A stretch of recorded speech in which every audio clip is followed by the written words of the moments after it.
Welcome to Our Certain Point of View, where your hosts, Jim and Tim, will bring you new weekly discussions about the Star Wars universe. Our Certain Point of View is a fan-based podcast and has no connections with Disney, Lucasfilm, or any of their subsidiaries. Well, we're recording. Hello there. I try to catch them off guard. Hello, everyone, and welcome to Our Certain Point of View. My name is Jim. And I'm Tim. And today we will be talking about The Mandalorian Chapter 6, The Prisoner. But first, I have a surprise for everyone, including Tim. We got approached by a sponsor. And after having listened to their commercial, I said, you know what? We'll put that on for free because it's a listener. So here's our first ever commercial. I hope this works. And roll tape. Are you tired of the same old bland food? Corn Pops and biscuit butters just aren't doing it for you anymore? Well, Crispy Critters has the thing for you, because Crispy Critters when you're tired of eating dog tail. And there you have it. Crispy Critters when you're tired of eating dog tail.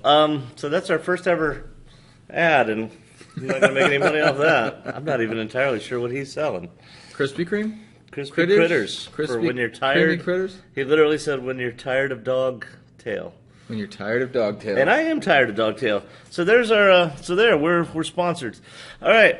Today we are recording on Friday, December 13th, because Tim's busy, and we've already watched the new episode a few times. Because honestly, when I watched it at 5 o'clock this morning, I was like, yeah, I could watch that again. Yep. I love it. Absolutely. And so anytime you can record on Friday the 13th or do anything on Friday the 13th, you do it just to say it. Do it.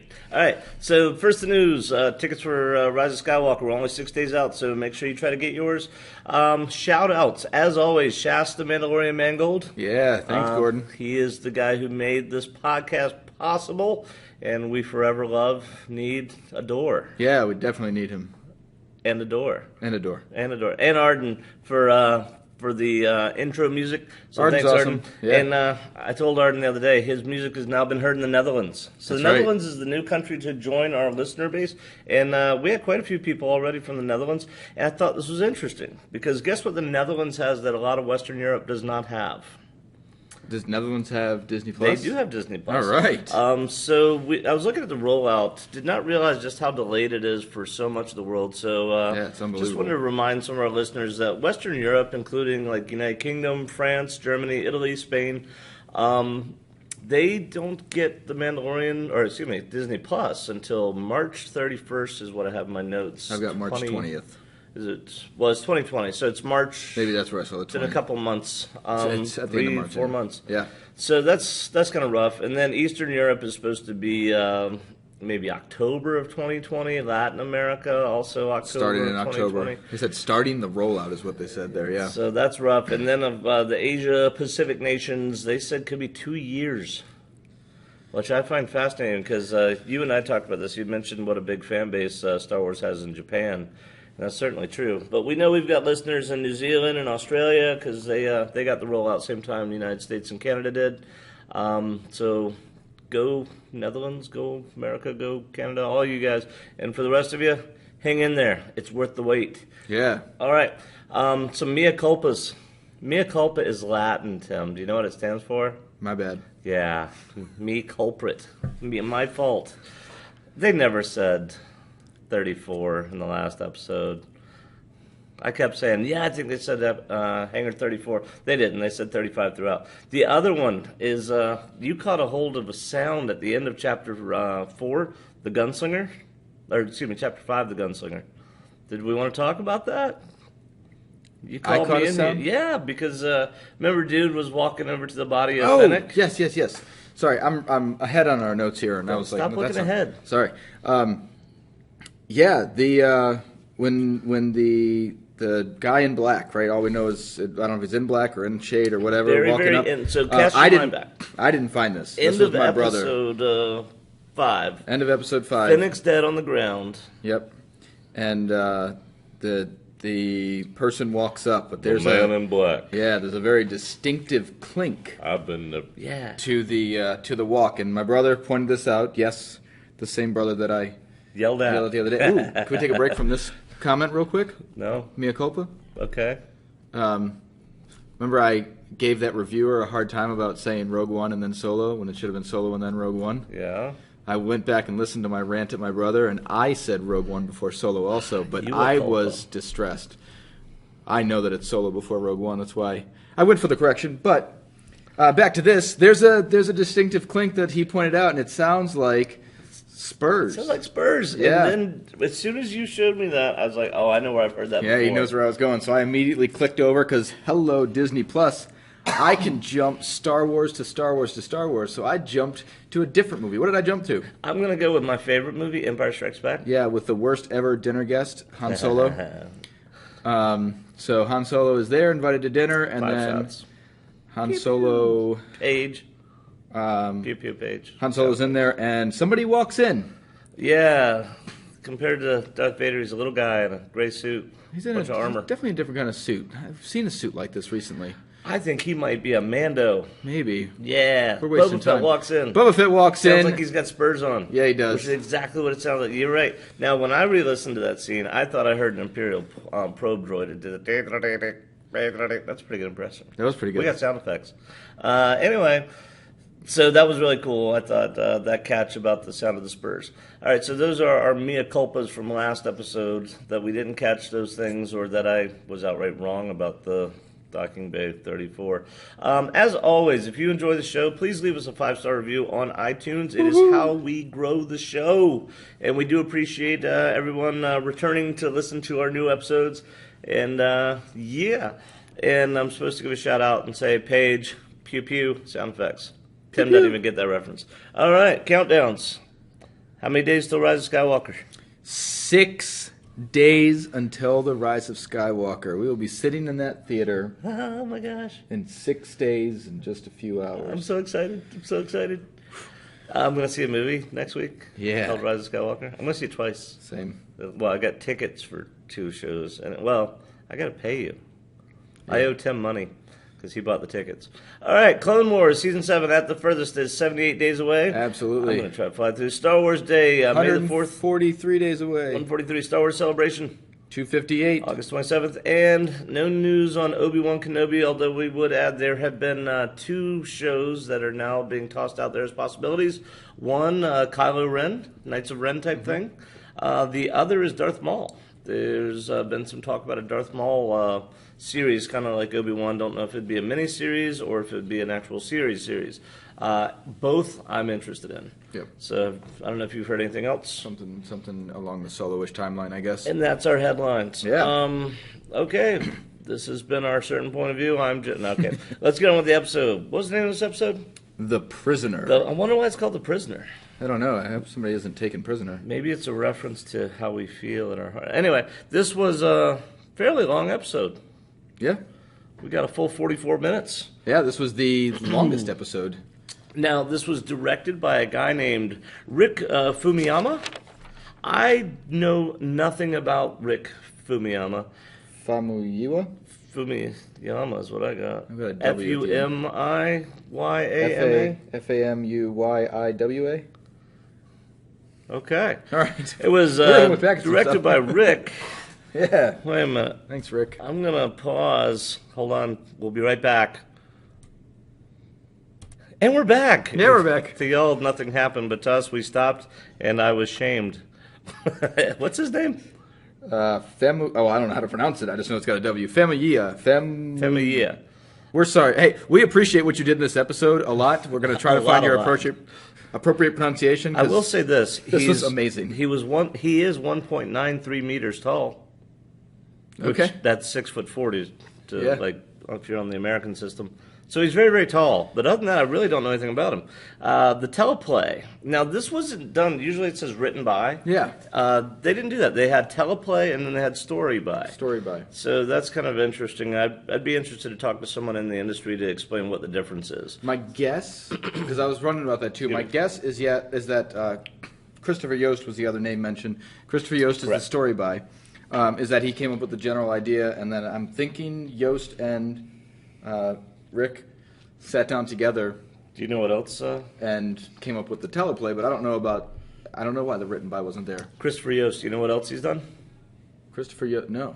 He did. He wrote. Well, he's given credit for writing 5 episodes of Star Wars Rebels. Have you seen Star Wars Rebels? I have. Rebels is awesome. Rebels is awesome. He also wrote something else. It had mild success. It was what was it, Thor Ragnarok or so? I don't know. Some sort of Norse mythology thing, I assume. We've got a character from Thor Ragnarok in here too. Thor Ragnarok, do we? Yeah. Oh, okay. So Clancy Brown. That's our meta. I got more of that coming. You got anything else before we get into the recap? I'll have more meta as we go. But that'll be with character based. Dun dun dun. So we open this with the Mandalorian is bringing his ship in, the Razor Crest, into a rough-looking space station, and it kind of looks like one of those old medical space stations from the Clone Wars, but I really didn't recognize it as anything other than similar in design to those. Yeah, I kind of took it as like an outer space repair shop. Yeah. And you can come in, pay them the money, they'll fix your ship, no questions asked. We don't care about where you were, what you did, who you were around. Here's your fix, give us our money, get out. Yeah. That was the feeling that I got. And it's Rand by Rand. Rand by Rand. So Rand comes out. Rand you might have recognized. I did. Mark Boone Jr. He played Bobby Munson, I think the character's name was, on Sons of Anarchy. That's not bad. I know him as Arnold Flass from Batman Begins. Ooh, oh yeah, good call. Yeah, okay. So that was where I recognized him. I hear things. So that's what Rand says to the Mandalorian when Mandalorian shows up. Yeah. And he's wondering what he's doing there. I hear things between you and the guild aren't good. And then he brings up the policy. And the policy for Rand and his group is... No questions asked. No questions asked. That's going to come up again fairly significantly at the end. Oh, another one of our Mandalorian one-liners. Yep, no questions asked. So he's got a mission. He's got a job for him. Yep. And I think we're supposed to, and I do anyway, get the impression that Mandalorian is really scraping the bottom of the barrel trying to find an opportunity here. Somewhere to go, somewhere to get, money for fuel, I guess, is a big part of it. I assume they pay for food. He certainly uses a lot of ammunition because we know that rifle actually, maybe that's why we haven't seen the rifle in a while. Yeah, we still didn't see the rifle. Yeah, but She's got to have it. I didn't go back and look. Should we pause again? I went back. We never paused. We didn't pause. Or did we just now? Did we? What time is it? We didn't. All right. So he's got a mission. He says one of our guys has run afoul of some competitors. Now, before this. We might be bending the truth with that line, yeah? Before that. I've got 2 lines that he gave him. No questions. He said, "You're always welcome here." Yeah, he did say that. You remember what he said just a few seconds later? The crest is the only reason I let you in. Yeah. Oh, yeah. This whole thing is dripping with don't trust anyone. Yes. Which is the theme of the show. He's like, all right, come on in. Okay, so yeah. Can we just stop for a second and say I love this episode so much? I very much love this episode. In fact, I loved it more the second time I saw it. I just feel, covering the Mandalorian makes me just feel like just a gushing fanboy, but Yep. It's just so good. All right, anyway, so he says we've run afoul of some competitors. Then you're right, he says that the ship is the reason why you're here. But I love it because the Mandalorian just cocks his head at him. And Yes. he says, what's that look? What's that look? Is that gratitude? I think it is. So I think this was... that was so well done. I think this was a little bit of meta. A little menacing, too. For us. I think yeah. that what's that look? I think that was a play at kind of what we've talked about, how great he's doing, even though he's in full armor, like David Prowse style. Like, I'm still portraying these emotions. Pascal, yeah. And then I think he's mocking him. I Obviously, do too. with the gratitude part, he's mocking. But I think that he understands what it is, and I think he can read him very well from knowing him as long as he did. And I think that was kind of a shout out to him and to us, which was pretty cool. Yep. What's that look? Is Yep. that gratitude? I think it is. And then Bill Burr. Yeah, we meet the sharpshooter. I've been waiting for Bill Burr because I really enjoy Bill Burr. I think his comedy's good, but I really like his acting, although honestly I haven't seen him in that much. But in Breaking Bad, he was awesome in that. So he shows up. Yeah, he does make a comment there. They introduce, his name's Mayfeld. Mayfeld. And they introduce him, And they're the only two on the crew. No, Berg hadn't worked with them, but they hadn't worked together before. Right. So he gets introduced as an former Imperial sharpshooter. That's not saying much. Yeah, the Mandalorian dismisses it, and we get a kind of a cuss word on the show. Yeah, this was the first one that was really like an aggressive cuss word. It was. The other stuff was like worrisome or scared stuff. I'm gonna say it. Tim. Yeah. I wasn't a stormtrooper smartass. He smartass? Say wise ass. Wise ass. You're right. Okay. I just want to say it twice. I wrote because it's funny because I did that. I actually wrote smart here and I crossed it out and put wise. Talking about wisdom. Yeah. Not smart. But anyway, before that though, I forgot Rand mentions the Mandalorian had run with him in the past, and he asked him why, and Rand thought it was funny that his answer was target practice. Target practice, yeah. But the Mandalorian doesn't speak through all of that. Nope. It's just Rand speaking for him, which I love that. Mandalorian's got a few words. One even says he's going to be in charge of this mission. What he says is as if it's coming from my mouth.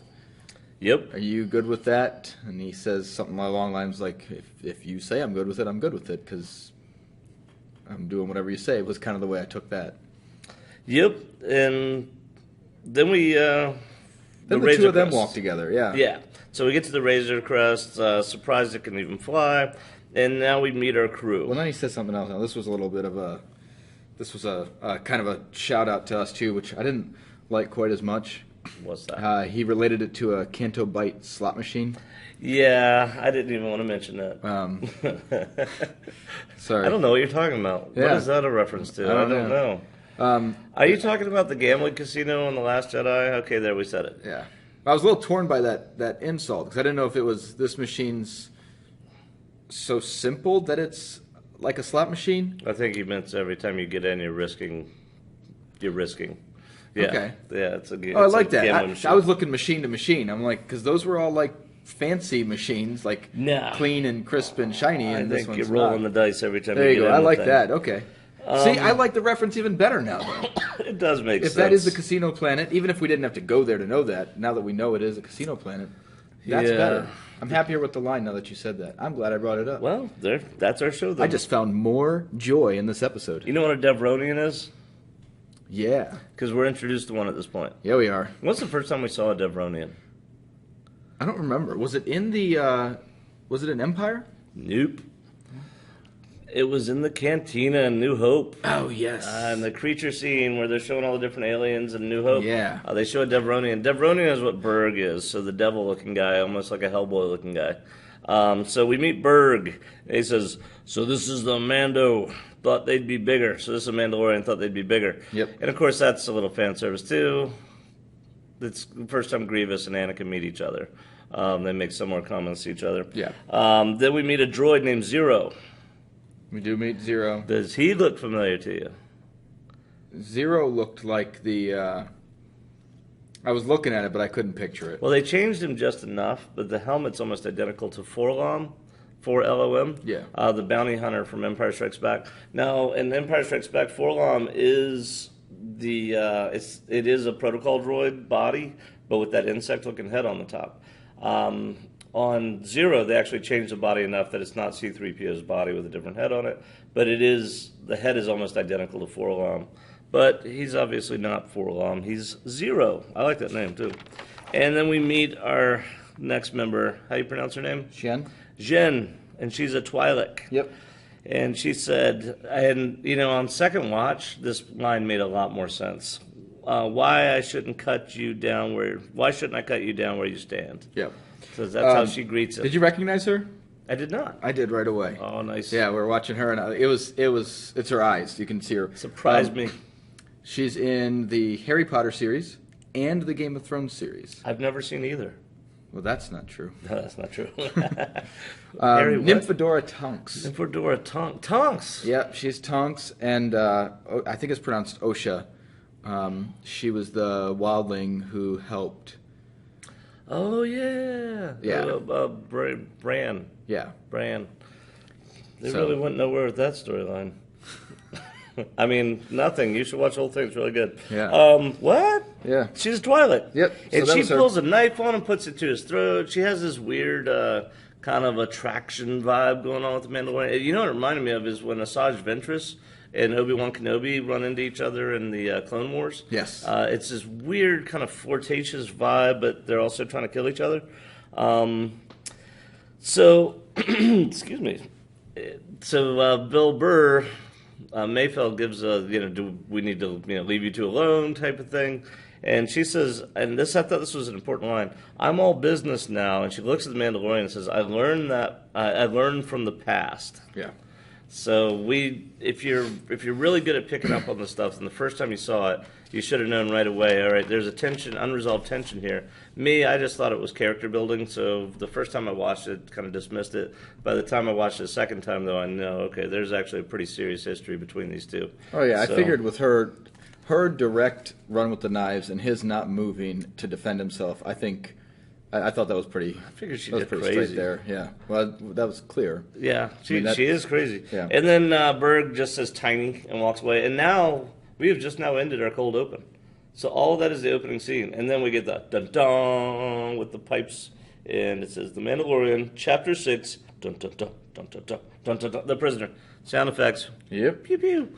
All right. That's for Paige. Flashing helmets. I was asked to give shout-outs to Paige every time we do sound effects. All right, so, it was kind of in that scene, and I'm going to bring this up now, just because I don't really want to talk about it later on. Just do it, because I love this episode so much. Yeah. I'm going to bring up this thing that I didn't like. Oh my gosh, I love this episode so much. So Zero. Never heard of it. And his, playing around on the ship and finding the Grief Karga message. Yeah. I thought this was kind of ridiculous. No, really? I liked it. The whole thing with him, seeing Grief Karga saying, hey, glad you got the bounty hunter. Yeah. Please bring it in. Yeah. That's not getting new information. That's just finding an old recording of him saying, I'm glad you got it. Please bring it in. Yeah. As a bounty. It was, because later on he says, I think I found something. And it's just the leader of the guild telling a guild member to bring the bounty. No, I'm totally fine with this because they know that he has broken with the guild. And that's the last message they got from the guild.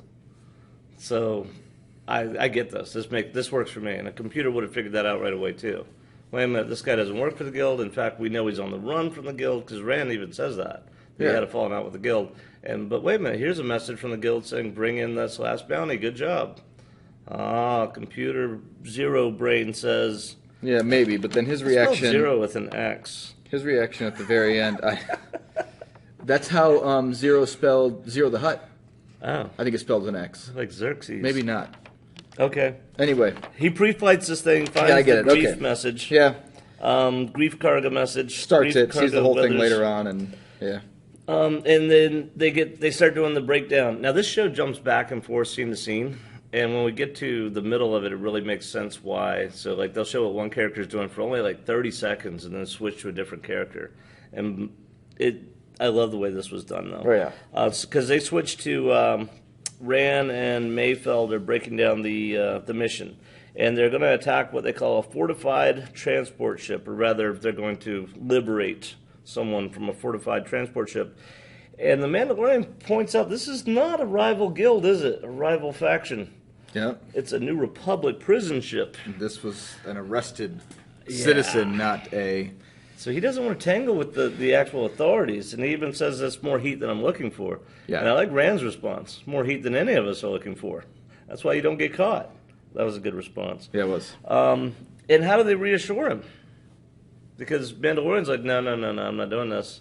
But then what is the Twi'lek, what's her name? Jen? Shen. What did she say? It's manned by droids. Yeah. Man by droid. Don't you still hate droids? She knows how to get him. They know she even pointed at Zero. That would have been a good time for him to just take the shot. Zero. Because she did. She pointed at Zero, and then Zero comes up, and they talk about how they're going to make this. I actually thought, and I don't know all the details behind it, but I thought the way they ran that plan and the 3D model showing the plan, I thought this part was actually pretty cool. I did too. Yeah. It reminded me of spaceships are more like submarines and they're like ships, like regular ships, and that they can't actually see out. They have to use sensors for everything. And sensors have blind spots just like visual, acquisitions do. So I kind of like that they're suggesting that this ship is able to find the blind spot on this prison transport. So why the crest? Crest is not on the Old Republic or the new, or the Old Empire or the New Republic systems. Yeah. And he says it's like a Ghost. Yeah, and I think that was a little fan service to the Rebels. Maybe. Rebels Have is you awesome. It is awesome. So I wonder if that's why they call the ship on Rebels Ghost. Maybe it's not on any registry either. Maybe. So that's kind of cool. Maybe that was a little hint. Yeah. So it's off the grid. It's called the Ghost. It's like a ghost, they say. And then we have a very Beckett conversation. You get that reference? Yeah. Did you instantly feel that way too? I don't trust anyone? Yeah. Yeah. Because they're loading up the ship, and He Mandalorian. says, how can you trust it? Because he's talking about Zero. Zero. How can you trust it? And he laughs. He says, "You know me. I don't trust anyone." And it was instantly Beckett, and it also and neither should you. Yep. Yep. It instantly say that. foreshadowed the end too. I think. Yep. Ooh, I'm going to use that word in a second. Foreshadowed or Yeah. end or instantly or zero Just foreshadowing. or word. So now they're on the trip. Yeah, they are. So they get on board. But yeah, so Beckett is a reference to Solo for those of you who might not have for some reason seen that very, very awesome film. Woody Harrelson's character says very similar things as he's training Han Solo in the ways Spoiler. of being a person Smuggler. in this galaxy. Okay. Then Then I was trying to They get know he's less a smuggler. spoiler. That's not a spoiler. Han Who's Solo is a smuggler. Hey, even I sometimes get boarded. What are we doing? Oh, the trip. Yeah. Jin. She's balancing a dagger on her finger. That was kind of cool. Well, that's, yeah. So we see we're- them. we're on They're the- talking. We're on the ship now. Yep. And then Zero is talking to the Mandalorian. Says, Yeah. I've got it. You can go down with everybody else. Berga is, meanwhile, he opens the gun locker. And this is as the Mandalorian's coming down. So he opens the gun locker, and this is where we have our first little bit of foreshadowing. Yeah. Yeah. Because what's the Mandalorian do to Berg as soon as he gets that gun locker open? Oh, that's a great point. He closes it with the remote Yeah, control. he closes that door on him, doesn't he? Yeah. All right. I didn't pick up on that. So that's the second time we've seen a door closed on someone in the series, but not the last. No. So then he tries to open the bedroom door, and this is where things get Yeah. a little crazy because the Mandalorian stops him, right? Yeah. And then Mayfeld makes the comment about Mandalorians are supposed to be, and I quote, the greatest warriors in the galaxy, and Berg says, then why are they all dead? Why are they all dead? Oh, this is rough. This is rough because in the Twi'lek Jen, why can't I pronounce her name? She starts laughing. It's really messed up. Yeah. And of course he looks sad, or does he look gratitudeness, They look gratitude. or do he look happy? He looked all those things at once inside his I helmet. don't know. Maybe he just had a blank You know what he Gungan looked look on his face. He looked like a Gungan. Yeah, and then Jen actually says, "This is the way," in a real mocking tone towards him. And Yeah, they said, does he ever take that helmet off? yeah, She says, no, he always keeps it on. This is the way. Blah, this is the way. And Mayfeld really starts laying into him and says, "Well, maybe he's a Gungan under that," and does he does an awesome Jar Jar impersonation. Yep. Lisa thinks maybe use a Gungan. Yeah, and Bill Burr's just awesome. Which is actually kind of a similar theory we've had, is that the Mandalorians stopped taking their helmets off because maybe they have been recruiting from non-human species, and they don't want people to know. They still have to be a little more humanoid than that, though. They wouldn't be able to The live in that Well, Mandal- no, those ears that come out. You're going to have to box those ears if you're going to put a Gungan in that helmet, and the nose, and the voice. Yeah. Oh my Shave gosh, some I don't horns want any Gungans back. Anywho. Anyway, So- did you wonder why? So your first time watching, did you wonder why they were egging him on so much, or did it just seem like kind of mean ribbing to you? Yeah, it seemed like they were just unhappy with him being there. This seemed overly aggressive to me. It did, because same. the next part. Well, and don't forget about Elzic 3. Yeah, good point. Yeah, he did what he had to. Yeah, why are they all dead? And then she said, but you liked it. Yeah, So that was weird. That seemed like he must have killed a bunch of people. Like, that's the way that I took that. that was what I took that too. That he laid waste to a group of something, Yeah. and he liked it. Alzok 3, yeah. And he said, I did what I had to do. And she said, yeah, but you liked it. And that's when Burr starts going on about, and maybe he's a Gungan under that helmet. Right. And Berg, I'll stop saying Bill Burr because it sounds like Berg. Yeah, it's gonna. Berg, or Davronian, he decides he's going to take the helmet off. But did you notice before he tries, he looks at Mayfeld And Mayfeld Yes. nods. Mayfeld gives him the go-ahead. Which is, remember, if it came from Mayfeld, it came from Rand. Yep. So, again, if you're really paying attention, if you're really a Sherlock Holmes kind of TV watcher, then you probably picked up right away that Rand was trying to push the Mandalorian into a position where he was going to have to be eliminated. Because right off the bat, they're pushing this. And, I mean, the fact that the Twi'lek says this is the way, they know he can't take that helmet off, and that he can't let them do it. But Mayfeld gives him the nod, and we got our first physical confrontation. Now, there's another blend here. Yeah? Because they're also going to, at some point, there's still a high-stakes situation that they're going into. Yeah. And they have an unknown. So they do have to test. There could be a little bit of, we got to push him and test him. I thought about to that. make sure that he can handle what we're going to do. I wondered if they were just confident that they could complete the job without him. I don't know. That's I'm not sure. Like Rand said, they just wanted the ship. Right. And maybe they could have completed the job without him, to be honest. They certainly couldn't complete it once he decided they weren't going to, though. That was awesome. Do you get nervous every time someone puts their hands near his helmet? Like, I feel for him. Like, I don't want his helmet to come off because then he can't put it back on. And he won't put it back on. He's not that kind of character. I feel like his plot armor is even stronger than his Beskar armor. So I don't think it's going to come off suddenly. But it's still every time I'm like, oh no.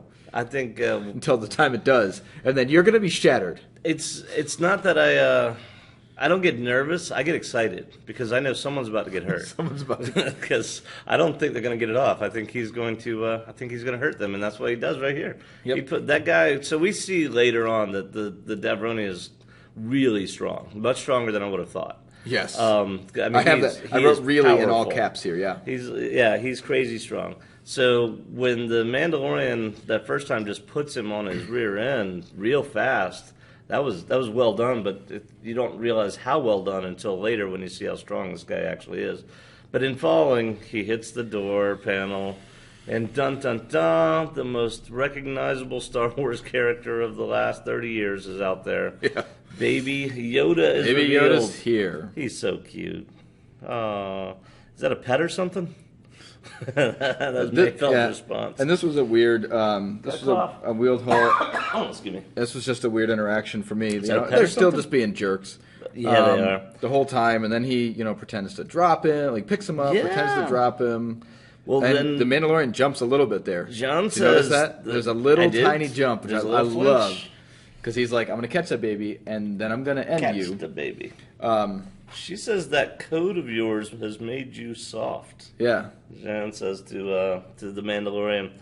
And then all of a sudden, while all this looks like it's building into more and more conflict, and we're starting to worry about the baby Yoda, suddenly Zero goes into effect. Yep. And I love that. The powering down thruster coming out of hyperdrive, we're docking, and all that's happening like within seconds, and they're just being thrown all about the inside there.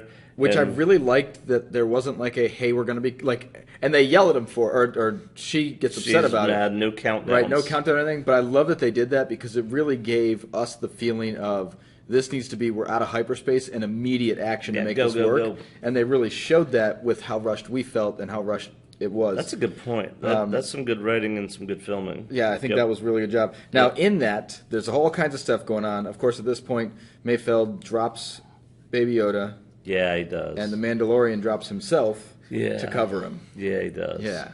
Oh, he's Baby Yoda's dad. Awesome. I just love it. I love his interactions with. And then I just put the quote down. I'm pretty sure this was Zero said. Impressive, this gunship survived the Empire without being impounded. I like that quote because I think he's praising the Razor Crest. Talking about this is a really cool ship. I'm surprised the Empire didn't snap it up. But so I just thought it was an interesting throwaway line. Yeah, I thought that was interesting too. Did you notice? So they're about to go in, and Mayfeld says "me first," and Burke said "always" or something like that. And then, as the Mandalorian's staring down into the ship, they all look at each other. So the other three look at each other, very knowing looks. So again, if you're really paying attention. You're like, okay, they're definitely going to betray him. I think by this point we always kind of feel like they're going to betray him. Yeah, and it kind of felt here like, I mean, I had the feeling like they were going to kick him in, and I was like, they can't just kick him in because it's going to set everything off. Yeah. It wouldn't do any good. But that was the feeling. Like I was like, oh, he's getting kicked into a hole. Yeah. It was pretty immediate. So. But Mayfeld goes in first. Yep, they drop in. The three of them drop in, and then the Mandalorian hesitates. He comes in last. He hesitates, though. He does. He looks back at Baby his sleeping Yoda. chambers where the Baby Yoda is Baby Yoda. before he actually goes down. I'd have a hard debates. time. It's like when I'm leaving for work and I see my dog looking out the window at me. That's hard, man. Yeah. Yeah, he's a good guy. All right, anyway, so they're on the ship and they're moving around, and the Twi'lek says to the Mandalorian, "You were always paranoid." And then we have our first droid encounter. Yeah. Mouse droid. No, before that. That's the first they encounter. see the two armored But they ones. see the Daleks, yeah. Yeah, they see, what are they called? Well, they're not Daleks, but they look just like Daleks. Somebody, I don't remember who it was. word. Somebody posted it on your... What's a Dalek? I thought you said something. Maybe you didn't say something. Maybe it was on Far, Far Away. Daleks are creatures that live in these armored suits that look just like that in Doctor Who. Oh, no, I actually don't know anything about Doctor Who. You don't know anything about Doctor Who? No, I do know stuff about Harry Potter, but not Doctor Who. Everyone, I apologize for him. I'll take care of it soon. I'm really I'm not the sharpest crayon in the Doctor Who's shed. All right. Well, when I find who posted it on Facebook to one of our groups, somebody had the Daleks right up there right away. And I saw it this morning, and it was really cool. But they do. They resemble Daleks, which I thought was They look like Daleks, everybody. really cool. All right, but the first one that we run into is going to be the mouse droid. The Davronian Berg sees this little guy. Tim has just brought me Papa Bear posted a picture thought it was of Papa. those. I didn't know what they were. Yeah, that's what it is. Papa so Bear they've got did post that on our Facebook look. page. You're right. They look like...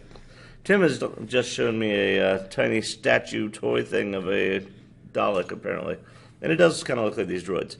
Anywho's, the mouse droid comes out, and the Berg shoots it. Because he's really, really, really, really, really, really smart. Yeah. And pretty. Well, he's also aggressive against droids. Mando gets it. Yeah, we get it.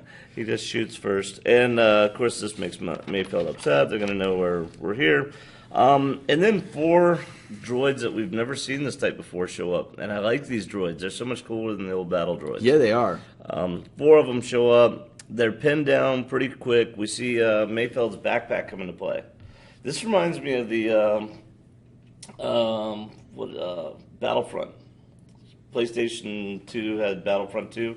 You could have a droid that sat on your shoulder, and sometimes it would shoot charges and help you. It reminds me of that setup in the game Battlefront 2. Yeah, except it didn't have any front sensors, so it almost felt like it might be physically implanted into his neural network. That's what I was wondering, if he had something. Now, before that, we saw, when they were walking down the hall, we saw 3 prisoners. Yeah, and one of them was in an Imperial officer's uniform. That's what I was going to point out. Because I thought it was strange that in an official prison, that they didn't have anything. It was weird that he still had everything pinned down or whatever. And everything looked clean and neat like it did from the Empire days. Right. Like they didn't have any. That is interesting. Well, and they could have been a recently captured Imperial, but it was just interesting to me that they didn't have any kind of given how the clients prisoner outfit. Yeah, they don't have prison uniforms. That's kind of what I was. This is jail, I guess, not prison. Surprised by. What's going on here? Anyway, so they see these things coming. They start to shoot at him. They turn to the Mandalorian, and he's gone. He's gone. I knew it. I knew it. I thought you were supposed to be something special. I thought, yeah. And then he says to him, I thought you were supposed to be something special. Take care of this. So the Mandalorian shows up behind the droids. What is the weapon he pulls out of his left hand? I watched it over and over again. I can't tell. It looks like a stun baton, but it also looks like it shoots. So that's what I wasn't sure of either, because it looks like was it just his vibroblade? I wondered that too. Because he's using his vibroblade for But sure. at one point it looks like it shoots something out of it. Yeah, maybe he was just moving so fast it was both hands. Either way, it was gorgeous. Because I think he's got. I thought it was his vibroblade and his pistol. Yeah, he had his pistol in his right hand for sure. Because he gets one of them and then throws it. Yeah, he grabs it from the one and throws it at the other. So I assumed it was vibroblade. It just looks like something blasts out. I wonder if it wasn't. Then I wonder if that was one of her knives that he grabbed and threw. I don't know. I didn't. If so, I never saw anything like that. Because she was definitely throwing knives at the start. Maybe. I watched that fight scene a couple You didn't see times. where he grabbed the knife out of? Oh, I saw that. That's yeah. what I'm saying. I don't know which knife that was. I don't know, but it's awesome. He comes sliding down and takes out 2 of the so droids good. right away, and then 2 more show up. So ultimately, he ends up fighting 6 droids while the others just watch. The thing is, so the last one he finishes off is beautiful because he takes the rifle from it. Why not keep that rifle? Did you see how powerful those blasters were? Yeah. Because he blew a gigantic hole right through that thing's head. This is where we get kind of a Star Wars has issues with armor. Yes. Because Bill Burr Mayfeld keeps shooting the droids. He shot it twice at the beginning, yeah. So his blasters seem ineffective. Later on, he shoots droids with the exact same weapons and puts them down pretty quick. Well, New Republic, prison security have Beskar chests. It seems like it. Or maybe, they could just be exceptionally thick, too. Yeah. It doesn't have to be Beskar. I assume armor has some purpose in Star Wars. Right. And at this point, it does, but that blaster, to be able to do what it did ripped a after giant that, hole through him. And then he uses one again later, same effect. Right. So every time they pick up a droid blaster, they're awesome. So I don't know why you don't hold on to it. So anyway, he destroys 6 droids. And an amazing, Beautiful fight. pretty much hand-to-hand combat. Yeah, he uses a So grappling awesome. hook, he uses flamethrower, he uses everything in this fight. And the one was coming at him. Gorgeous. The droid seemed slow, but the droid was, had some hand-to-hand combat. I'm using air It tries quotes here. to punch him and then spins around. Oh, that was cool. That was really cool. Well choreographed. And then... and the music. Yeah. Kind of that whistle western when he's coming up behind him. I love this episode. That was right before all this. The music, just to announce his entrance behind them, was great. And of course, by mopping up all 6 droids by himself, how does the team feel? They love him now, right? Nope. No. Kind of brushed by him. Do you notice that? even says, clean up after yourself. Yeah, clean up. That was a stupid line. And then the Berg hits his shoulder as he walks past. Yeah.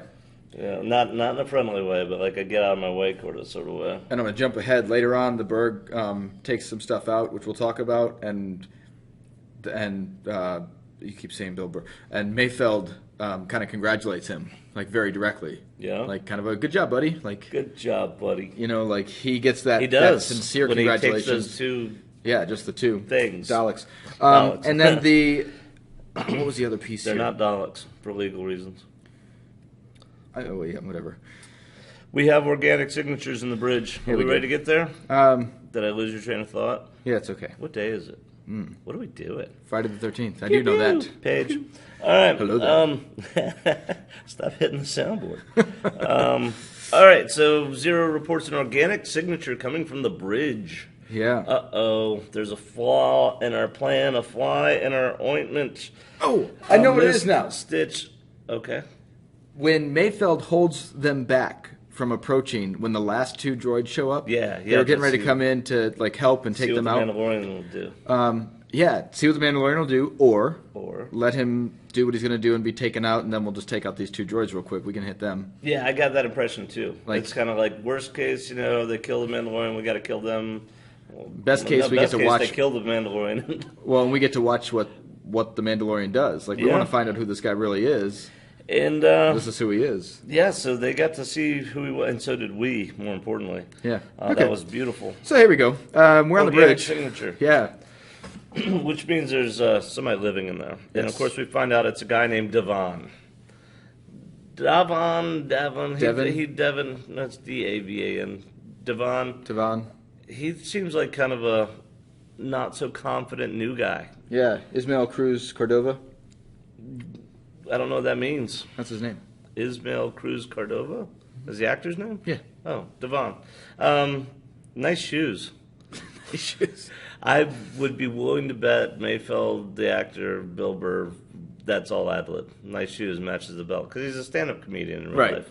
So, because that was a very random thing, an awesome thing for him to say. And I think some of that was an attack on the job that he has. You got clean white shoes. We're going to win this no matter how it goes down with you. We're going to win. Because you're wearing white patent leather. You're a sit here and do a nothing, And what does the Mandalorian say, though, when they all pull blasters? We're not killing anybody. Yeah. You understand that? Yeah.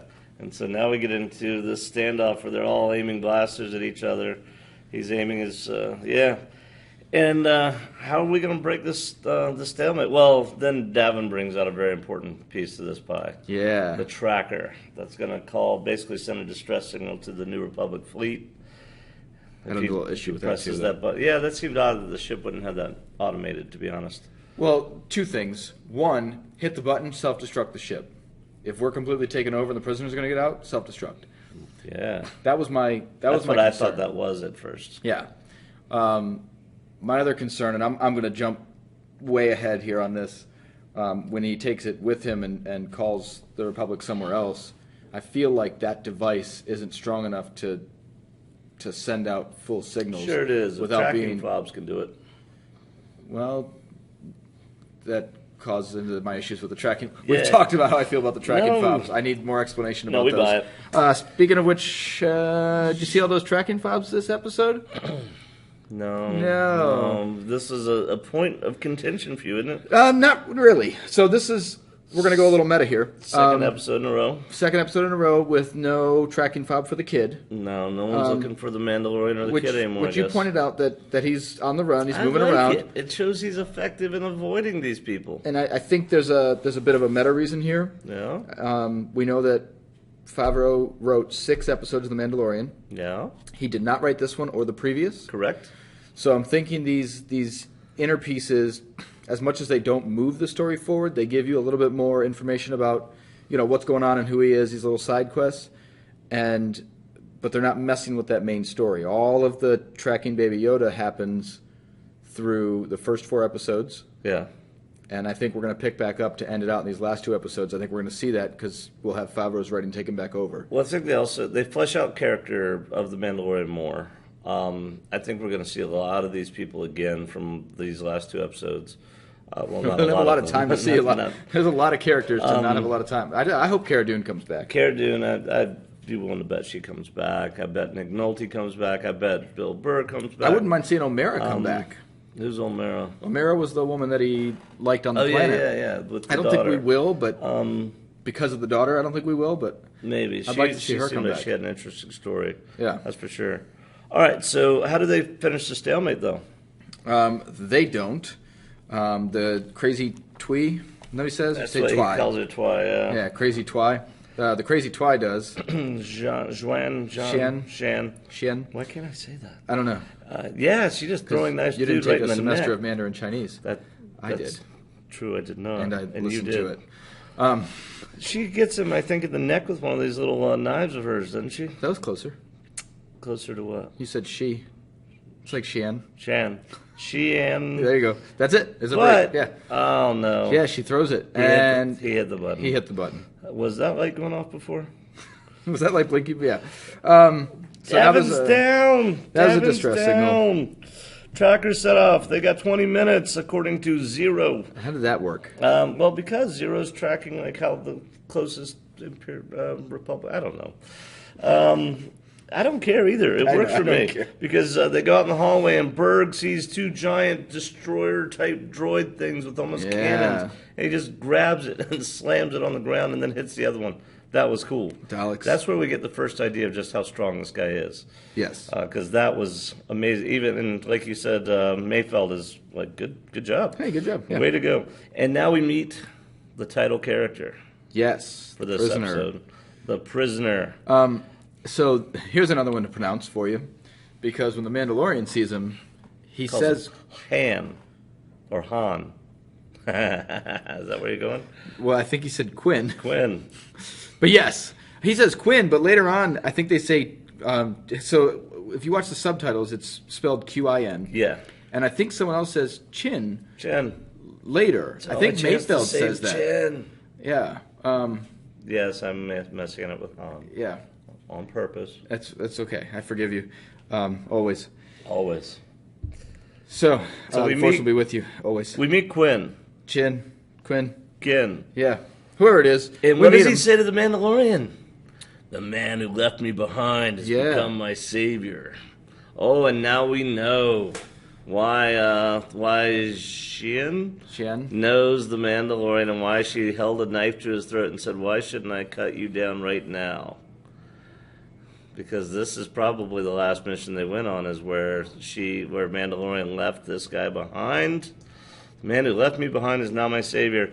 And what do they do? What do they do, Tim? I don't know. Berg punches Mandalorian. Oh, yeah, we're at this point. Sorry, I'm stuck on the... You're still stuck on the name. No, I'm coming back to... I'm wondering...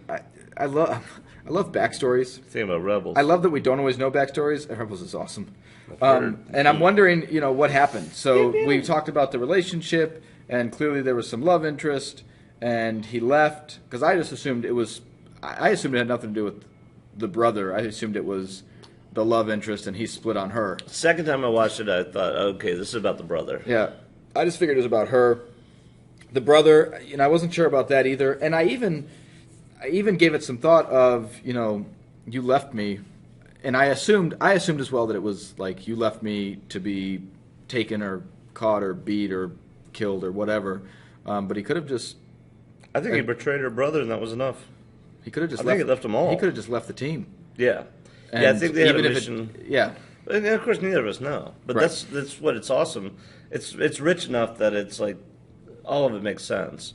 Maybe they had a job go bad. Quinn Chen gets caught, and he leaves the team. All of this is either way. Shen is gonna not be happy with our guy, the Mandalorian, anymore. Right. No matter how that went down. But yeah, Berg punches him, knocks him in there, and they close the door. And of course, the Mandalorian draws, shoots, and we got a ricochet. Yeah. Good thing he's wearing Beskar, man. Yeah, it is. Because that was messed up. Most people are magnetically shielded. Would you quit it? I tried that already. It's magnetically shielded. All right. Meanwhile, Magnetically shielded? Shielded the right word? Zero greets. he sees Grief's full message. Yes. And that's when he realizes, okay, we got a message from the Bounty Hunters Guild. And that's what I was talking about. The episode bounces back and forth. Because they literally show him get pushed in there, and they switch to Zero, and they switch back to him. To the Mandalorian inside this jail cell. Fortunately for the Mandalorian, they don't have glass in Star Wars. Do you notice that? They don't have glass. It's all open. He's able to grappling hook himself a droid guard. That was awesome. Yeah, that was a good use of, because I was wondering, all right, how's he going to break out? And hey, he's got a way to break out, doesn't he? Yeah, it was really cool, and he really has studied droids and know how they're going to react. Yeah, he hates them so much, and he knew this thing's going to try to blast me. It's going to put this blaster in. I'm going to get it. He ripped its arm off. He did rip its arm off, and then he used it to open the door. Yes. So he breaks out, and this is where, as Anakin would say, the fun begins. Which Anakin? The good Anakin. The Revenge of the Sith Anakin. This is where the Star fun Wars: The Clone Wars? Not Matt Lanter? That actually is my favorite Anakin. I wonder if Matt Lanter would say something like that. This is where the fun begins. Isn't that the guy that voiced Anakin? I don't remember. John Arnold Smith? That was Obi-Wan, right? Obi-Wan. But Matt Lanter was... I feel like you're going somewhere with this. Maybe. Foreshadowing. Where you're going, I can't follow. Padme. Yeah. All right. Anyway, this is where the fun begins because the Mandalorian takes the bridge of the prison transport. And what does he do? He converts the entire ship into a fun house of horror. Yeah. I love it. He cuts the lights off. It turns red. That was amazing. He starts just shutting doors everywhere. It becomes terrifying. And it's got a great horror feel to it. And then we've got an idiot droid line. What? Zero? Yeah, Zero says... We have a potential problem. Comms are down, you're on your own. I like that. I love that. He's not talking to anyone. No, I love that. I love the pathos of it, if you will. This is the whole Major Tom in outer space broadcasting to no one thing. I love that. That he's saying to these guys, you're on your own, and they can't even hear that. Yeah. I actually... And it's true. Droids narrate in Star Wars for sure. Exactly. So, but I don't mean that I didn't like it. I just mean... Oh, it set the stage for me. I thought it was an extra little creepiness that there is this droid talking to himself, saying to these doomed people, you're on your own. Yeah. I liked it. Anyway, but before that he says, we have a potential problem. When he sees that the Mandalorian has gotten out. And then that's when the funhouse begins. We have a potential problem. Red lights, doors shut, and Zero then of course... was fully in on it the whole time too. What do you mean? On the plane? Yeah, on the plan. Yep, good point. So yeah, and of course, Mandalorian's able to shut a door, cutting them into two groups. So now Mayfeld and Quinn are in one group, and Berg and Jin are in another group. And of course, Berg and Jin do what? Berg and Jin get. What do you do when you're in a terrible situation? You're in a terrible situation. You immediately split up. Split up, man. And the funny thing is, Mayfeld told them to split up. Yeah, he was like, split up, find him, kill him. And I'm like, wait a minute. It's the 1 week part in it. What are you going to do? And then a few minutes later, he and Quinn, they split up. Yeah, they do. So now all 4 of them are alone. Because Quinn tells them to. And the Mandalorian's in his fun house. Yeah. Ready to just have fun. Cool. So this, well, we'll get there in a second. But by the way, once again, we shoot back to the ship. Yeah. And we see Baby Yoda. He's playing his own game. Baby Yoda's come out. He's right? playing what game? What is he playing? Hide and seek. That's what I wrote down. Yeah. Baby Yoda's playing hide and seek with Zero. And so yeah, like you said, Mayfeld and Quinn says to him, "Get me off this ship." And Rand says, "What about your sister?" He says, "What about her?" Later, he's going to say whatever. Quinn's going to say whatever Rand promised. And then Mayfeld again goes after Twi'leks. He's like, Twi'leks, right? Because it's crazy Twi earlier and Twi'leks. Yep. And we know from Clone Wars cartoon and from Rebels that Twi'leks are kind of crazy, actually, as a species, as a race of people. Yeah. All right, but Quinn will say to him, whatever Rand promised to Mayfeld, whatever Rand promised, I'll see you get triple share. What does he mean, triple share? Was there a bounty for saving Quinn and he's going to triple it? I guess that's what he meant, but I thought that was kind of interesting that, I don't know, that both of them seemed to believe what they were saying at that point. Yeah, and it was kind of strange because it makes it feel like Mayfeld's there as a bounty hunter, mercenary, like being hired, but really... Well, we know he's the newest guy on Rand's crew, too. Berg might be, I don't know, but we know he's newer than the Twi'leks, both of them. Yeah. So anyway, there's a cutscene again where we see the Mandalorian taking the bridge and he finds the tracker, and that'll be significant. The Republic tracker that summons their fleet, so that'll be significant later. Foreshadowing again, yeah, I wrote that. Yeah, Baby Yoda's playing hide and seek. I mean, everything's going so fast here. Yep. So now we get back to the bridge. Berg has made it to the bridge. Yeah. Our big, terrifying Hellboy-looking guy. Yeah, he is really, really strong. Yeah, he is. And because guess who gets a Garrett around his neck using his grappling hook? And it looks like this fight's over before it begins because our Mandalorian's in the ceiling. Yep. Brilliant move. Brilliant move. Drops a noose around dude's neck and starts pulling. Yeah, and dude drops a Mandalorian through the ceiling. Through the ceiling. It was just pulls him just right yanked through. him right down. Which means he's got to weigh a lot because there's a physics issue there. Yeah, That's there's a whole lot of stuff going on. He's got Beskar skin, man. He does. Because he really does. We have the whistling birds. Yeah. They don't work. They don't work. They look like they didn't even target him. I don't think they hit him, yeah. Because he stomped on the gauntlet as they went off. Yeah, so something weird there. So he was going. The flamethrower didn't work. No, that guy didn't seem to mind that at all. Right in his face. That took smiled. back to your devil-looking kind of guy when he just sat there through the fire. Yeah, the face just kind of emerges through the flames. And then he gets him. He finally gets. Oh, he flips him. That's how he got him over there. Yeah. Before that, though, there's just to show again how strong this guy is. He kicks the Mandalorian, and it lifts him off the ground into the air. He kicks him so hard. So again, if he didn't have that Beskar, that probably would have been deadly to, without armor. But yeah, this guy's strong. But yeah, when he tries to grab the Mandalorian, he gives him a pretty standard throw, and now he's standing in the doorway. The Mandalorian knows how to use doorways. He learned that from Darth Maul. This will be his third time using a doorway. Yep. Because we saw it first episode, and you mentioned he closed the door in the gun locker on Burge earlier. Yeah, he did. And now that thing shut so fast, I'm like, it's done. That's it. I thought his head was coming off. And it didn't. It did not. There's a it's pause. It's just resting on his shoulders. He just lifts it up. Oh, that was beautiful because in the very next scene. And it wasn't easy. I mean, he was clearly working. He didn't just throw it up off himself. But what does the Mandalorian do? Closes the blast doors. Close the blast doors. Close the blast doors. He just casually hits the button, too. Yep. And then you're like, okay, that's got to be it. That's it. Because we see it close. Yeah. Blast doors close. We see the blast doors. And now. That's it. We hear a scream because we go to the Twilight she's running the whole time. And we hear what must be Berg screaming. Yep. That was freaky. I loved it. Yeah. Creepy. So she's going. This is a whole horror movie thing. So she's coming, and finally he gets to her. I feel like I'm watching at this point the movie The Crow. And she starts knifing, right? She has a lot of knives on her. Yeah, she's good with the knives. No, but she's got so many. Yeah, she's got plenty. So she's throwing, and he's got Beskars. So he's like, doing the oh, Batman hey, you thing. got me once. Yeah, Good she job. did. She synced one in his bicep. But he's knocking him away with his gauntlets. Everything about it. That was very Batman feeling. Yeah, it was. That was beautiful. But it did feel like I was watching the movie The Crow because it's so dark and he's just taking these guys out one by one. He's even gotten stabbed and it doesn't stop him.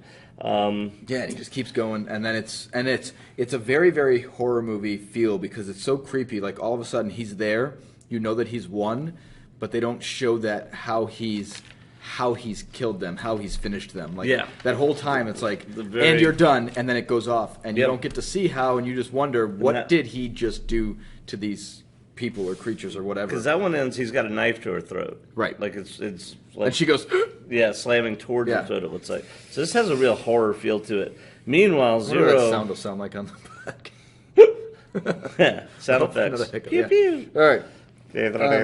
Zero's continuing to play hide and seek.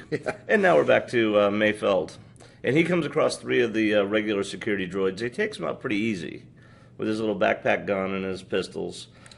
Because he was told by Quinn to go find and kill the Mandalorian.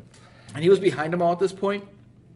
So I'm thinking, like, the back's not as strong as the chest armor. Yeah. And then, of course, the heads, for whatever reason, the heads aren't strong enough to protect them. Oh, on the droids? On the droids.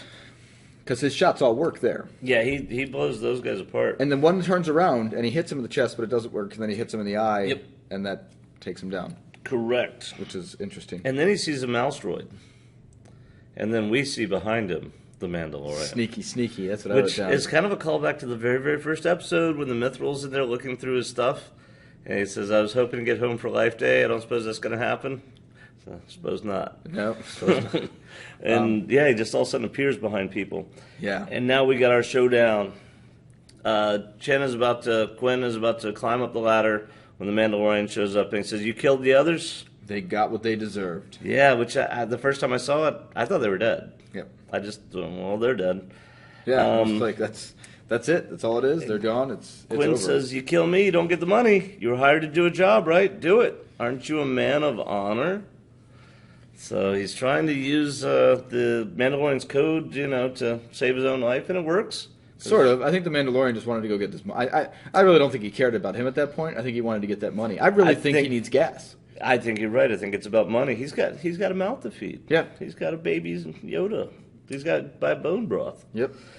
And now our hide and seek game is done. The hide and seek game is done. Zero's found him, and this part's really kind of strange because if he found, so this kind of goes back to what you were talking about with grief. If he saw that, I don't know why he's pointing to he was shoot set him. on killing him either. That seems to be one inconsistency running throughout the show. Yeah. Some of these guys feel like killing Baby Yoda is like an imperative. Some of them feel like, it's better alive. Well, Zero knows nothing about. Yeah, he just knows. Zero just knows it's here. Unless that was just, I take that back. I bet that was just a no loose ends. He's not part of the mission. Yeah, he's a droid. And Zero wasn't there, so Zero didn't know Baby Yoda was on the ship. We don't like until droids. He showed up.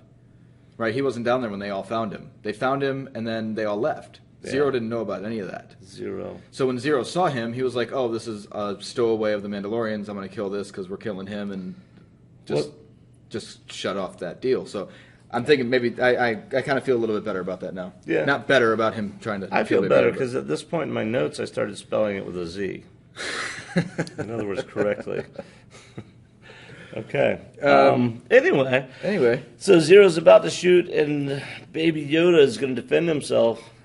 Throws his hand up in a little force gesture. Everybody's like, "Here we go, here we go!" Well, and then he does a force blast. Wait, that's not right. No, and then the Mandalorian does a Cara Dune. Yep. And so for now, second time, we see a bounty hunter get shot in the back while taking aim at, I guess the droid's not a bounty hunter, but maybe. Well, either way, got the Baby Yoda and his scope, and they get shot in the back. Yeah, the Force is definitely strong with this one. Yes, and protecting It's going to happen. Baby Yoda. Don't take aim at Baby Yoda, period. Or maybe these are all Chekhov's guns, and eventually someone's going to shoot the Baby Yoda. Episode 8. Uh-oh. It's only 2 episodes away. 1 episode, really. That's 7 sad. and 8. All right, so this is the second time he's not shot when someone, zeroes in on him. Now we're back on the Razor Crest, and we return to Ran. And the door opens, and you got Mandalorian and Quinn standing there, and Ran says, "Where are the others?" Yeah. And Mandalorian, No questions asked. no questions asked. So he brings it right back around. So the policy is no questions asked. And Rand pays him and then says, "Just like the old days." And now that was interesting. And now that I think about it, that has a lot more meaning. I felt like it had more meaning than just the surface. Yeah. They left Quinn before, and it turns out he was in prison and alive. And he just left all of them in prison and alive. And Rand, unknowing of this, says just like the old days. And this part was a little strange to me, right? Because right after this, There's some good he writing. puts him on though. his ship Yeah, well, and then says, why? kill him. Yeah, why put him on the ship? Why not just have I someone... guess because Mandalorian's scary. I'd rather... It's kind of like a Jedi. Mandalorian's if scary. I'm gonna Mandalorian's fight in him- Beskar. Yeah. I'd rather blow up the ship than... Yeah, okay, maybe. Exactly. I like that. Yeah. I'm okay with that. Okay, so now this is happening. He's leaving, and They at pull this up point... a General Grievous-style ship. Yeah, That thing was cool. that was a cool ship. We didn't get to see much of that. No, it didn't last very long. Which was some beautiful target work by those that are coming. And they're coming because... Quinn pulls something out of his belt. Yeah, he hears something, So looks what's at something. that?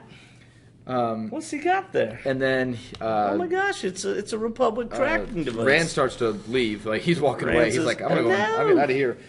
And this part was a little strange for me. So I understand completely.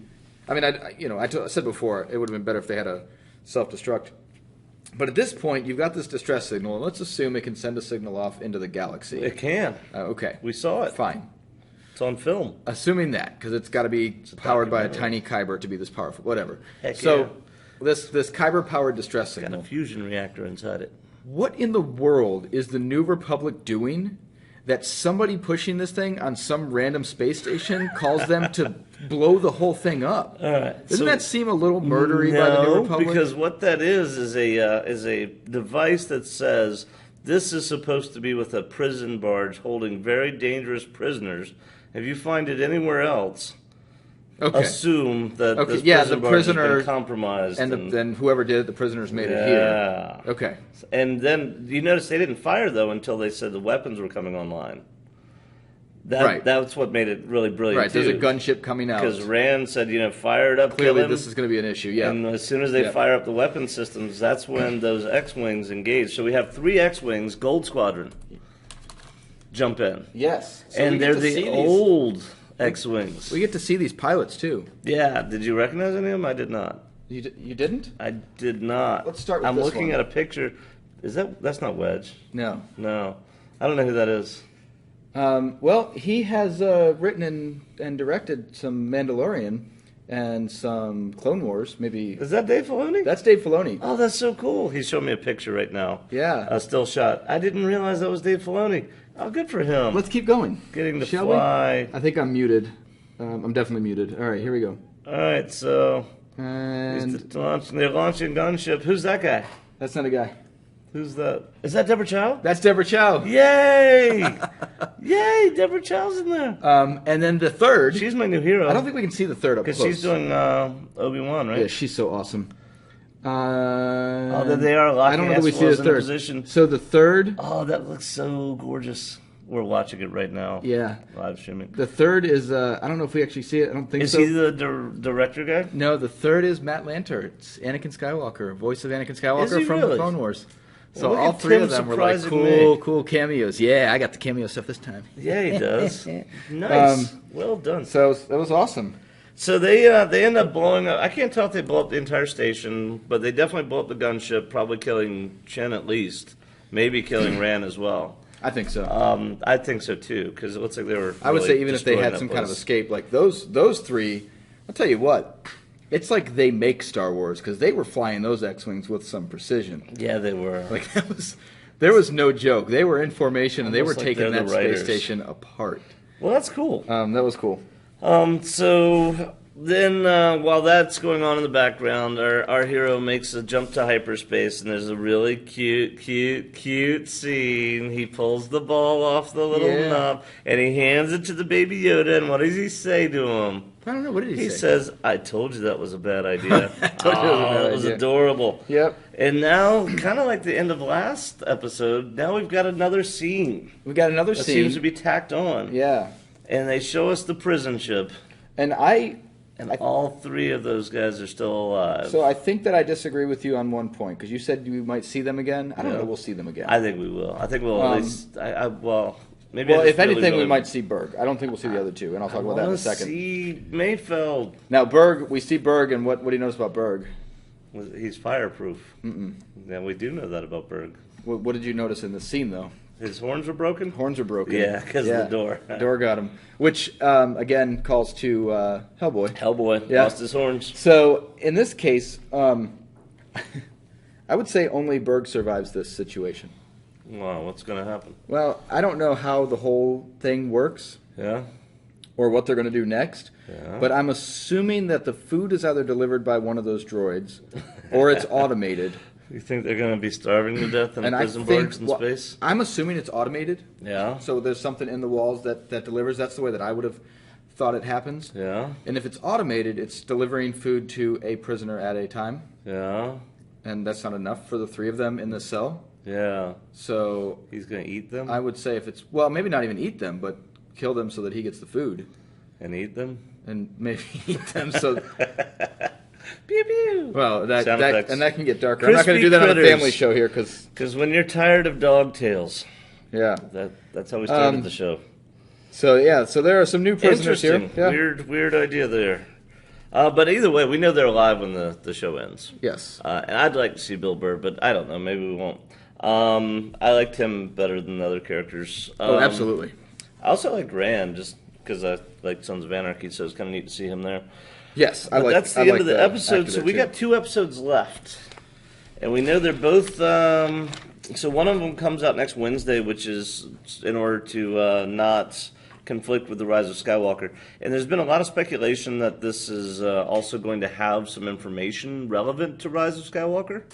Now, I don't believe it can be too relevant because there's no way they can depend that everyone who sees Rise of Skywalker is also stayed current with The Mandalorian. So Yeah, it and has it's to be also more fan service. it's than also a actual- lot of years before it Rise is. of Skywalker, like 21 years before, What if we see 25 Baby years before, Yoda in whatever. Rise of Skywalker? Well, something, but we already know that. Like we already know he's around. That would mean that he couldn't die in the series. Right. That'd be good to know.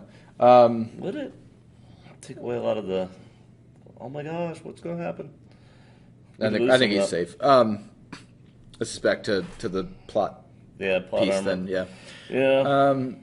So yeah, I'm interested to see what happens here in the 7th, and it's possible it has nothing to do with Rise of Skywalker. There's nothing. Right? Like this is, I think it's being released on Wednesday, not to preempt Rise of Skywalker, but just so that it's not released on the same day as Rise of Skywalker. But maybe not, because I don't know that it would hurt anything to have the two released together. Right? I don't You're either. getting ready to watch Rise of Skywalker, you watch The Mandalorian. Like when I'm watching Rise of Skywalker, or when I'm waiting to watch it, I'll probably be watching The Mandalorian while I'm waiting anyway. No, I Yeah. won't. I'll be talking to other So fans. this is our last Skywalker saga movie. Again. Okay. Well, yeah. So it'll be interesting to see how they I tie a bow. I never this believed season. it last time. After the prequels, and they're like, no one's ever going to do the sequels, and I was like, yeah, they are. Yeah, you're right. I didn't believe it then. I did believe it after Return of the Jedi for a while, and then, Right. But you're right. and after that was they made that the was prequels, more believable. I know that was a real thing, but after the prequels, I really didn't believe that. I was like, there's no way it's going to happen. It's just a matter of when. It's just a matter of when. I'm glad it wasn't another 30 years later. But Yeah. But I think that's it for a recap. Do you have any other news or anything you want to talk about? Any speculations?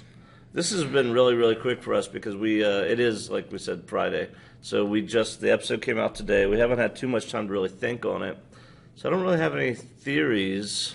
no, like I said, I really think that we're going to see the story progress a little bit more. Well, we're returning to Favreau's writing. Yes. Because we know he wrote so in these next 2 to 8. episodes, I really think we're going to see more, is my guess. And I think that, they're not filler. I think they're kind of filler, but they're not filler. Like, these side stories could have been different or the same. I'm glad for what this one was, truly. I love this episode. I'm going to watch it again. It's not my favorite episode so far. Yeah, but we can do favorite episodes maybe after the 8th. Oh, this is like picking my favorite kid. Yeah. I don't know. Depends on my mood, I think. Yeah. Depends on their mood, too. I think the 3rd is still my favorite, and I don't know that it's going to change. Chapter 3... With the Jawas? No, that was Chapter 2. That was 2. Chapter 3 was the shootout with the Empire. Empire. Yes, and they're all so good. And the showing of all the Mandalorians. First one was good. They're all good. How many jetpacks? 4. Chapter 3 is number 1. Yeah. Yeah. So that's my favorite one. That was great. But this was such an amazing episode. I love it. We'll see. We're actually paused on the scene right now where he was handing Baby Yoda the ball. We are that you were talking on about. That scene. And crispy critters. That's where he just said it. For when dogtails, just not good enough. And he coos. Yep, told you that was a bad idea. Told you that was a bad idea, Baby Yoda. I'm waiting for Baby Yoda to start actually playing with this ball, like force just. That's what I'm really expecting to happen. Is him to just like force float to force float this ball. Do you remember like 5 minutes ago when you said, "I think we're done and we can wrap up"? I think we're done and we can wrap up. I think I've trailed on too long now. All right. Well, then let's call it a day. Yeah. So. As always, if you have any questions, comments, concerns, please send them to ourcertainview@gmail.com or visit our Facebook page. In the meantime, I'm Jim. And I'm Tim. And this has been Our Certain Point of View. Remember, the Force will be with you. Always. This is the way. I have spoken. Goodbye. Goodbye. Audio 1.